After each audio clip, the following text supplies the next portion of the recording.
could accuse me of. And I could prove that.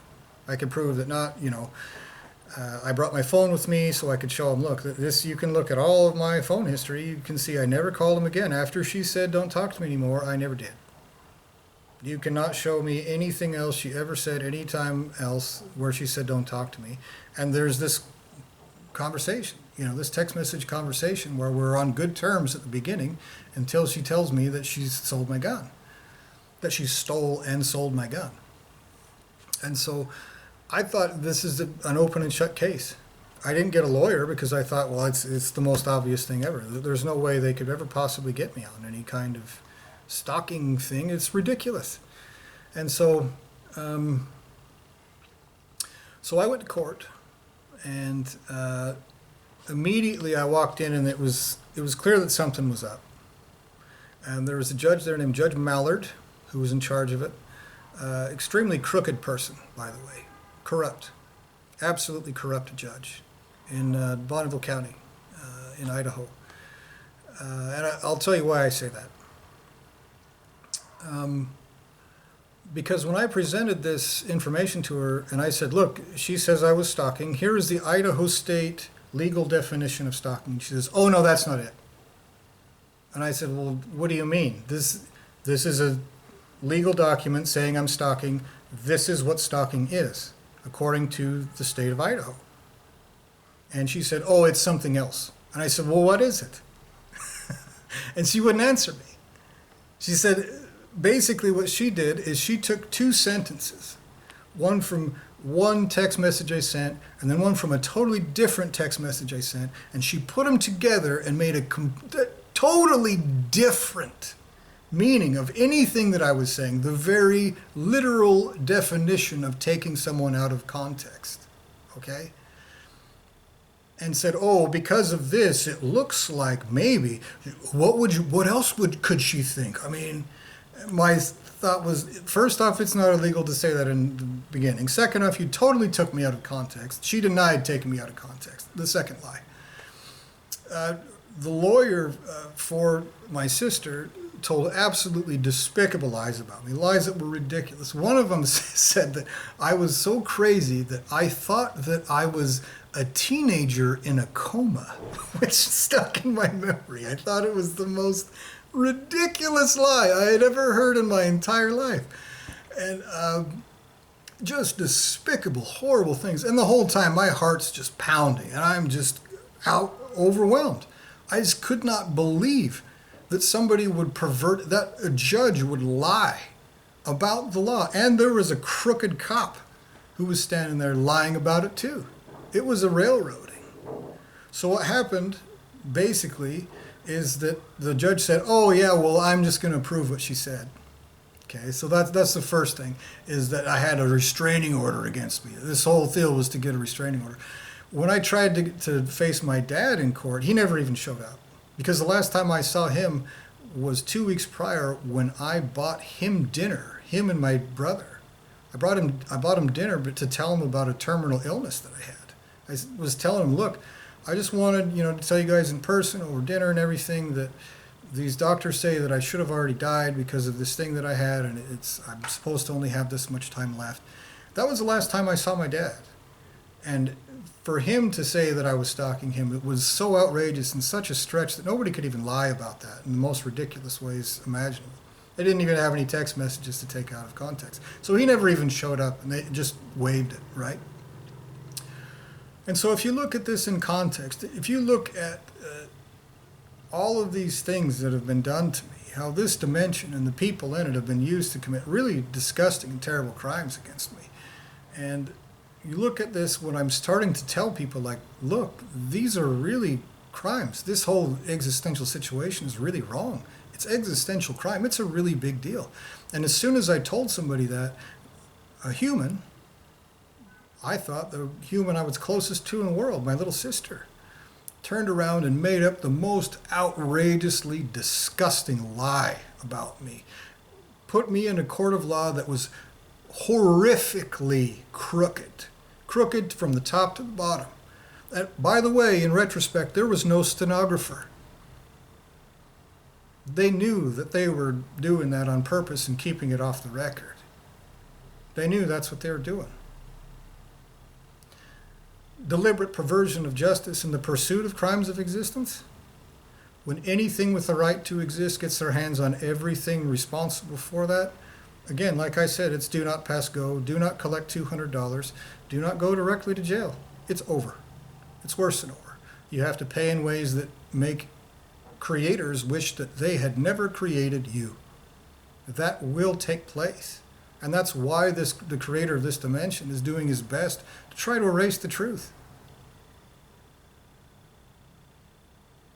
He's using these humans to do despicable things to me. Humans that couldn't possibly be stupid enough or ignorant enough or anything that they claim to be in order to carry these things out. Now, this is far from the only time that justice has been perverted against me in a court of law. It's happened over and over against me. And I know that it's not a problem with me. Humans might say that, and humans will say anything that they possibly can to try to justify the crimes that their creator, the creator of this dimension, is committing. Now, I say he's your creator for this reason, because you're doing what he wants you to do. If you were committing crimes for this person and he was somebody else's, somebody else was your creator, that's bad enough, okay? And so humans are one of three things, and there is no other option, okay? And you can claim this or that about possibilities, how it's whatever you want to claim. One thing that is undeniable is these are existential crimes. Someone who is committing these crimes with this dimension and with human beings knows that they are crimes. And he's using humans because he's hoping that it will help him get away with it. He's also using humans because he's a lesser entity. He's a coward. He does not have the ability to just do what he wants to do to me right off the bat. He's not even able to do it, much less to pay for it. This is absolutely, positively crimes of existence and creation being committed against me. Absolutely, without any doubt. Now, these humans that are being used to commit these crimes are one of three things. They're either A, innocents that have been warped and depraved and devolved so horrifically that they're being used to be minions of this person, and they'll do any despicable thing that he wants them to do. Willingly, wittingly, or not. For whatever reason, they are doing it. So either A, they're innocents that have been warped into this state in a horrific series of existential crimes. Or two, another option is they're gormless, thoughtless, mindless puppets. Literal, actual puppets being puppeted by a greater entity or some lesser entity with technology, whatever, to look like they're innocents, but they're actually the tools of some coward using them to do despicable crimes. Or C, the last possibility is that they're genuinely despicable creations of a genuinely despicable creator, none of which have any right to exist through every degree of separation. There is no other option, okay? They're either innocents warped into it, they're committing these crimes deliberately, like cowards and genuinely contemptible scum, or they're puppets that don't have any thoughts or gorms or anything of the sort, and they're being used by this entity that has created this dimension and is using this dimension and human beings to commit these crimes. There is no other option. There is not. There is not. It is one of those three things. And in all three of those situations, human beings are committing these crimes. They are being used to commit the crimes. Whether they're innocent, whether they're guilty, whether they're this, whether they're that, they are absolutely positively being used to commit these crimes. And they're doing it. They're absolutely committing these crimes. Now, I have lots of other examples of this. Lots of other examples of when I tried to speak out against these crimes, I faced this backlash from human beings. Human beings just do horrible, rotten things to me. And then when I have them on camera committing crimes, none of them will even look at it. They don't care. They want to pretend like they're innocents. They want to pretend like they're good people. They want to pretend like they do the right thing. They want to pretend like they have the right to exist. And again, the fundamental necessity, requirement of existence is you can't have a debt of existence bigger than yours. If you commit crimes of existence, you don't have the right to exist. You don't. And so these humans that see these are presented with this proof that there are terrible crimes that have been committed, and they just refuse to, they don't even care. It's obvious that they don't even care. It's just, over time, you reach this point where you think, they must not be the same as me. They can't be. You can't be the same as anybody that has a right to exist. That's just a fact. And you can claim, oh, there's all kinds of people, and every single one of them supports these crooked governments, crooked legal systems, and everything else. The idea that you can't do anything about a crooked legal system is just the most ridiculous lie there ever is. How many cops are there in Rigby, Idaho? 20? Maybe 50? And how many people live there? Like 10,000 now? It used to be much smaller. But now there's what, 10,000? 10,000 people can't do anything about 50? You don't know what to do about that? That's a lie. It's a flagrant, bold-faced, cowardly lie. And so, if you see me out and about, if you try to interact with me, if you try to be friendly with me, and you see that I'm not looking you in the eye, that I don't seem like I am comfortable, or that I feel like that I look like I want to be somewhere else, or that I'm irritated or annoyed at having to deal with you, it's because I am. It's because for you to have the right to exist, you have to support existential justice. And in effect, none of you have. If there are any of you that are innocents, any at all, absolutely positively, if there are any of you that are innocents, then you will support existential justice. You'll demand justice for the things that have been done to me. And in return, if I am in the spotlight, I will speak out against these crimes that are committed worldwide. I will use any bit of any kind of attention I get to tell the truth about crimes being committed here. And that's why I'm being slandered and smeared and marginalized and written off.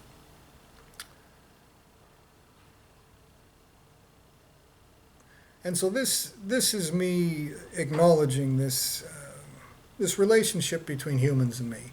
And so I don't want it to look like some kind of arrogance, but I also have acknowledged the fact that, look, it looks like what may have happened is that the creator of this dimension also created all these little puppets. And he's used these puppets to do terrible things. And these puppets look like they're not terrible, but what they actually do is terrible. And so if you are created by a terrible person with no right to exist, and what you're doing is committing crimes of existence for him, then I am better than you. A rock is better than you. Even a rock with no right to exist is better than you because it's not carrying out these crimes. And so, again, I don't want to judge anybody who's innocent, who's trapped in a hole like this, who may have been destroyed and reprogrammed and anything like that. I don't want to sound like I'm being arrogant in terms of that. I understand that I've been put at a terrible disadvantage in every way. And so if there's another innocent in here who's been put at a disadvantage, I would never want to judge you for that. I would never want to wrong you for that. But if you were created by the person who created this dimension, then you don't have the right to exist. You are less than anything. You are less than nothing. You are racking up a debt of existence, even if you are a puppet with no thoughts. And that's not arrogance on my part. And it absolutely is arrogance on your part to pretend like you are the same thing as me. To pretend like, to have the audacity, like the creator of this dimension, to pretend like he is somehow some kind of superior. He doesn't have the right to exist. It is the only measure to where any part of your existence could be worth anything less than zero. If you have no right to exist, then every single part of your existence is a negative sum. It is worth less than nothing. And so that is the point being made here. That these crooked cops, crooked judges, crooked prosecuting attorneys, these crooked government officials, all of the crooked people that are carrying out these crimes, if you are not an innocent, totally warped into that, then you do not have any right to exist, and everyone everywhere literally has the right to do anything they want to you to get you to stop committing these crimes. Now again, this whole dimension is perverted to the point where I don't think that I would never commit any kind of violence or anything like that, because I know that that would be kind of pointless. You know, it would to bang on some monkey body. What would that do? Nothing. But if there were an actual group of people that actually cared about justice, they could very easily restrain any and all police officers, judges, prosecuting attorneys, clerks, any other government worker involved in these crimes. They could very easily restrain them, cut off their money, and put in people that would actually carry out actual justice. But they're not doing that, okay? And so I do support actually carrying out justice and fighting against corruption. But I have to say this because because the things that I say are misconstrued so shamelessly by the cowards that run this dimension, and a lot of the cowards in it, even people that are, like my little sister, someone that I thought that should have been beyond reproach, was not. Not at all. And